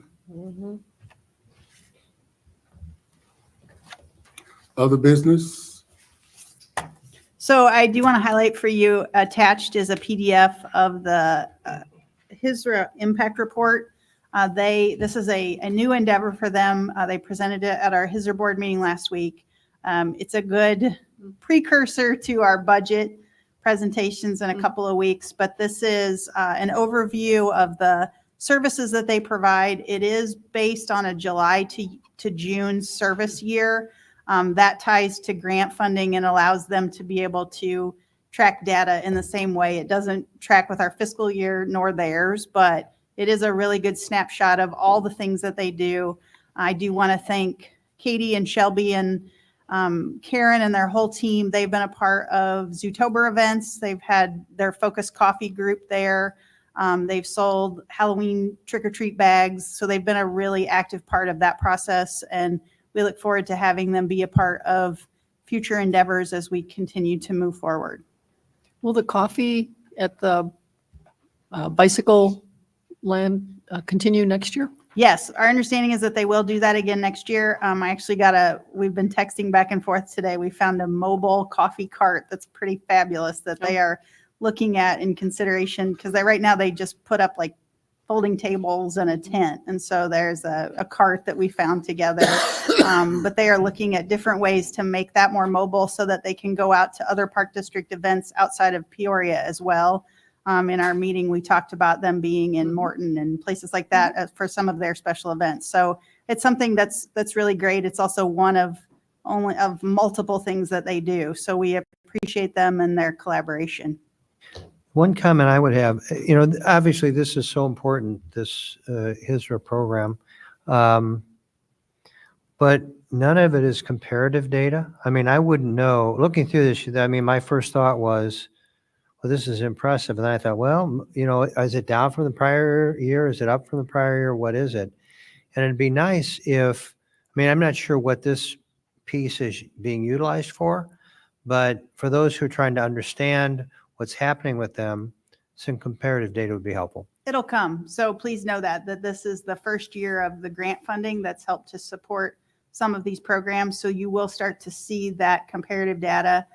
Katie's also working on a report where she provides some monthly service data reports to the HISRA board that we'll be able to share with you as well, so that we start to do that tracking. As we've talked about, right, our dislike of numbers and data, we're all starting to pick up that and start to move that. And so you'll start to see comparative data now that she has a strong foundation in 2023, 24. Okay. I haven't, if you want to go first, I've got I don't know if it's a large item or a small item. It depends on the have one other business. I was going to say to East Bluff, is that where you were going? No, it was a different topic, so go ahead. Okay. So just quickly, President Johnson, thank you. So yesterday we had the community town hall for the East Bluff community partnership with, as a reminder, partnership through Heartland, East Bluff, YMCA, and the Park District. And one thing that I was interested in knowing more about, and maybe it will come at a later date, so if the answer is to hold my horses a bit, I'm fine with that. But they were talking about their capital plans, and they had some beautiful renderings to show the audience. My big question is, who's going to put that bill, right? So I don't know if we're going to have that conversation at a later date in time, and if we are, okay, I'm fine with waiting. But what is the timeline, or are you already having conversations about the cost and coverage of those capital development plans. So they don't, it's, as you said, hold your horses just a second, right? So in that agreement that we have signed off on, that memorandum of understanding, it was to explore this and to try to figure out how to make this sustainable. So we do have staff who I sit on the steering committee with the other directors, and we have staff who participate in some of the committee level work that is planning for the future.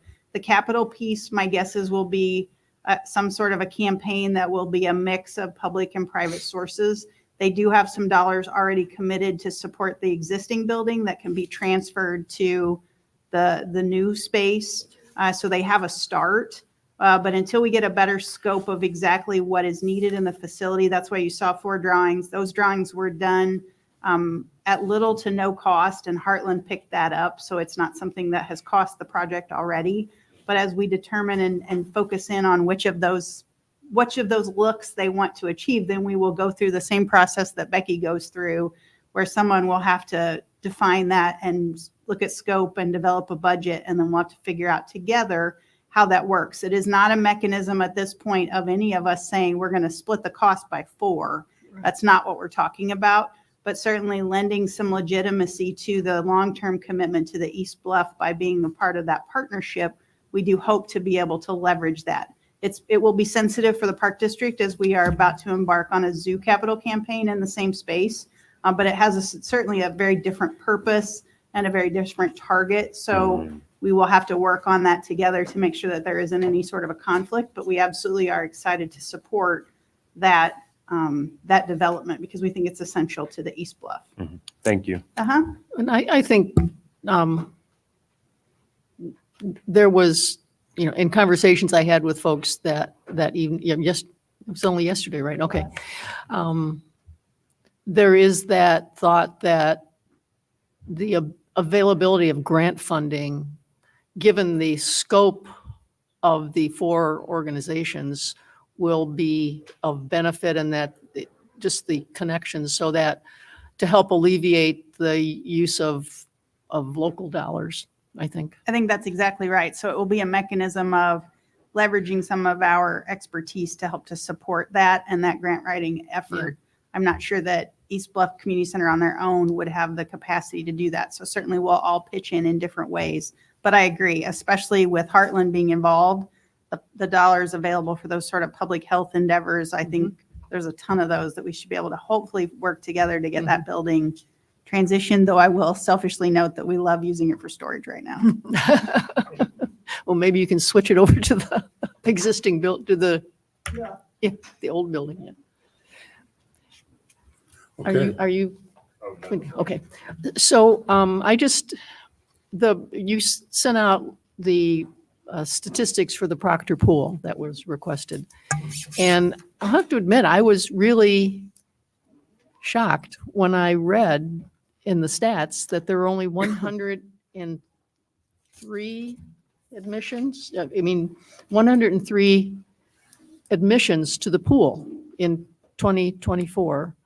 There's lots of individuals with field trips and with our summer camp. And I just need to know, are those like family admissions? Are they, it just doesn't seem like very many. Yeah, so the number that I quoted you, so that the 111 paid admissions, those are 111 individuals that come and pay the $2 to swim at Proctor Pool. There was another number that was, it's like 2,000, and that was the one where it was more field trips. So that would be like Boys and Girls Club, Friendship House, and Art Inc. And so the way Janelle structures that is that they can come in the morning, and then the general admin, the pool is open to the public from 12 to 4, Monday through Friday. And then that's when Proctor Camp swims as well. Talking to Janelle today, that is typical. There's not a lot of kids that will come. One is because the depth of the pool is only about 3.5 to 4 feet deep. So it's not like there's not like a fun attractions like Gwyn Family where you got the water slide, the diving well, and all that stuff. So that's one of the challenges that they face at Proctor. So it's also an advantage for safety. It's certainly an advantage. Yeah, but if it's not attracting, I guess we need, I feel like there needs to be a bit more discussion structured at a meeting or committee meeting or something, because it just seems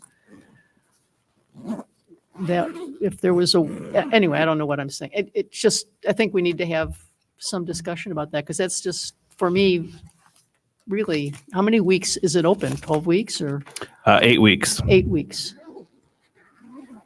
So the kickoff is the Streets Belong to Me, which is on the Friday, and that's when she opens up the pool. They have the kids come out and swim.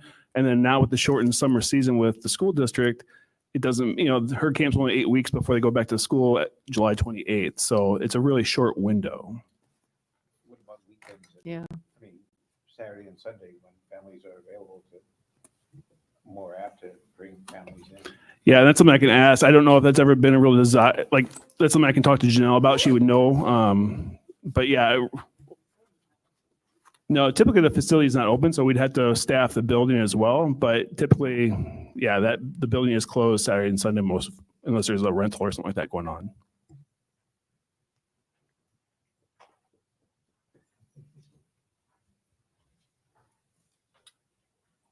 Any other questions? So the pools are not open on the weekends? Proctor's not. Gwen's open on Saturdays. Okay, well, all right, we do need that further discussion. All righty.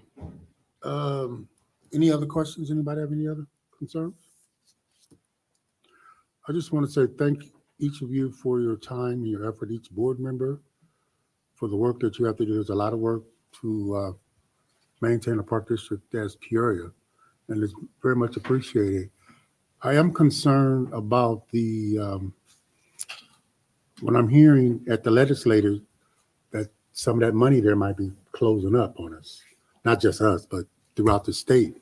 And we do have to be kind of mindful of that situation as far as grants and even to IPD. Their budget there at the state of Illinois might be a little bit different now. And and already you have already made some adjustments for that, which is, I think, is really good. The Partners has always been conservative in your numbers, and we certainly do appreciate that, particularly with all of the capital projects that we have and that we need to do. So I just want us to be mindful of, just in case something that we were anticipating don't happen, but that we're still prepared to move on. And I'm just saying that we got lemons, then we just make lemonade. So we have to make it work. Sometimes, like you say, life gets in the way, but we still have to continue to move on and continue to go and continue to have this park because as great as it is and great as it's always been. And it only could be because of you guys' efforts. And I talk to people about this all the time. A lot of people don't realize this, but you guys do go beyond duties. And we don't see everything that you do behind the scenes. And they're sometimes overnight. And people see the product, but they don't see the work that goes in it. And you guys have to give yourself a credit for that because you do try to make it work. And sometimes, we always don't get our accolades. They don't. And we don't. I work in the hospitality business sometimes. It's not always, a grand job, but I do appreciate the work that you do. And also for this board, the things that you all have to go through as well, and some of the things that your constituents bring to you also, whether it's yay or nay, I do appreciate your work that you do because that's why we're here. We're working for our constituents, the people that we serve. Yeah, they may tell us $1,000. We might not have but $50. So, but we do try to make sure that our people that we serve here in Peoria get what they need, and what we're working with now is a little bit different than what people's ideals are, and then what we really actually have. But it is a job. It's sometimes it can be an unthankful position here, but we do appreciate everything that each and every one of you do. Thank you. All right. Is there a motion to adjourn? So moved. So moved. Don't forget to pick up your budget book. Yes. Mr. Sierra.